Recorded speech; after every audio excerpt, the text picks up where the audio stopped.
Issue భూముల విషయంలో supreme court stay ఇచ్చింది.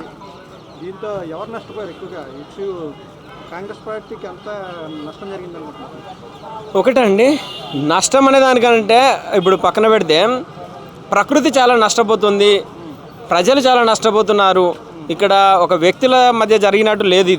ఇది యావత్ ప్రజలకు, స్టూడెంట్స్కు, ఒక ఈ కాంగ్రెస్ పార్టీ మొత్తానికి జరిగినట్టు ఉంది. ఈ డ్యామేజ్ అంతా కాంగ్రెస్ పార్టీకి మొత్తం డ్యామేజ్ అనేది మూట కట్టుకుంది. స్వయంగా తప్పు చేశారంటారు కాంగ్రెస్ పార్టీ డెసిషన్తో? చాలా తప్పు చేశారండి. ఇప్పుడు అది 400 ఎకరాల ల్యాండ్, దాన్ని అభివృద్ధి చేస్తూ అంటున్నారు. సో మేము దాని అభివృద్ధికి ఎవరు వ్యతిరేకం కాదు. ఈవెన్ చాలామంది సినిమా సెలబ్రిటీలు కూడా దాన్ని స్వాగతిస్తున్నారు.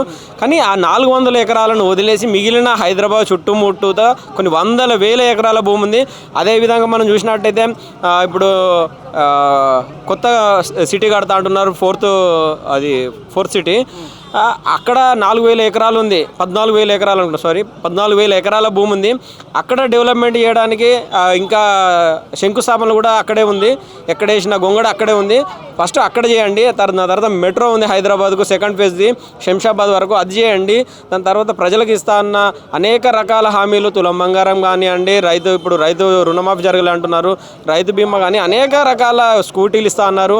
అనేక స్కామ్లు, అనేక స్కీములు అన్నీ మొత్తం కాంగ్రెస్ ప్రభుత్వాన్ని మూట కట్టుకుంటుంది. రేవంత్ రెడ్డి ఒక మూర్ఖ వైఖరి వలన ఈరోజు కాంగ్రెస్ ప్రభుత్వం అనేది అప్రతిష్ట మూట కట్టుకున్న పరిస్థితి ఏర్పడుతుంది. ఏదేమైనప్పటికీ హైదరాబాద్ చుట్టుముట్టుతా కొన్ని వందల వేల ఎకరాల భూమి ఉంది. అక్కడ డెవలప్మెంట్ చేస్తే బాగుంటుంది. ఎందుకనంటే ఈవెన్ ఇక్కడే చేస్తామని ఒకవేళ గట్టిగా పట్టుబట్టి కూర్చుంటే మాత్రం ఇక్కడే చేసినా కూడా ఫస్ట్ అక్కడ ఉన్న మూగ జీవాలను, వన్యప్రాణులను కాపాడండి, సంరక్షించండి.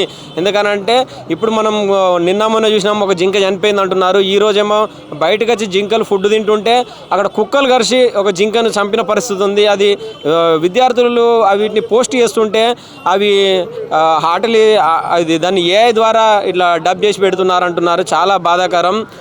ఆర్టిఫిషియల్ ఇంటెలిజెంట్ అనేది విద్యార్థులు వాడి దీన్ని ఇట్లా చేసి పెడుతున్నారు అంటున్నారు. చాలా బాధాకరం.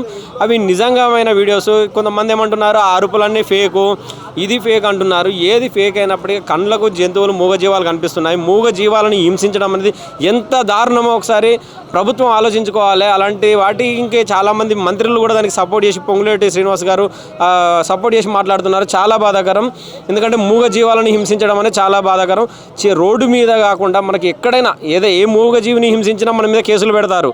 అదేవిధంగా నేషనల్ బర్డ్ అండి నెమలి, చాలా జాతీయ అరుదైన జంతు అక్కడ సంపద అక్కడ ఉంది. దాన్ని కాపాడుకోవాల్సిన అవసరం మన మీద ఉంది. అక్కడ అనేక రకాల చెట్లు కూడా ఉన్నాయి, ఔషధ చెట్లు ఉన్నాయి. వాటిని కాపాడుకోవాల్సిన అవసరం, బాధ్యత కూడా ప్రభుత్వం మీద ఉంది.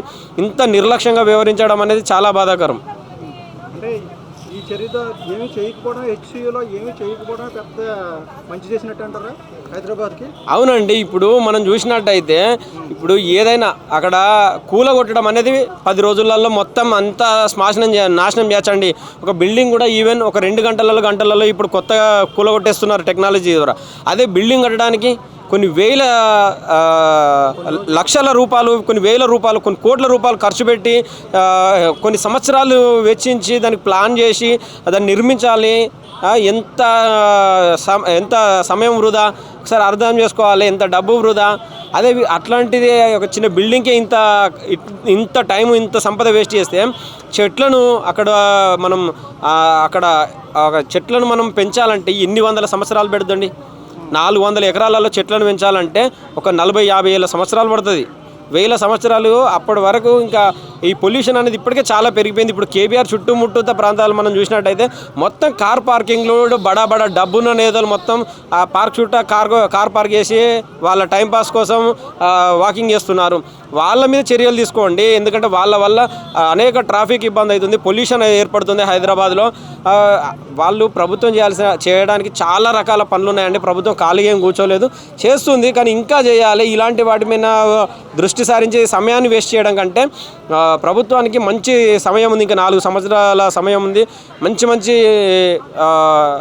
ఇప్పుడు కన్స్ట్రక్షన్స్ కానీ అన్నీ కానీ ఏ డెవలప్మెంట్ అయినా కూడా చేయడానికి ఇంకా చాలా టైం ఉంది. సో మంచి పనులు చేస్తే బాగుంటుంది.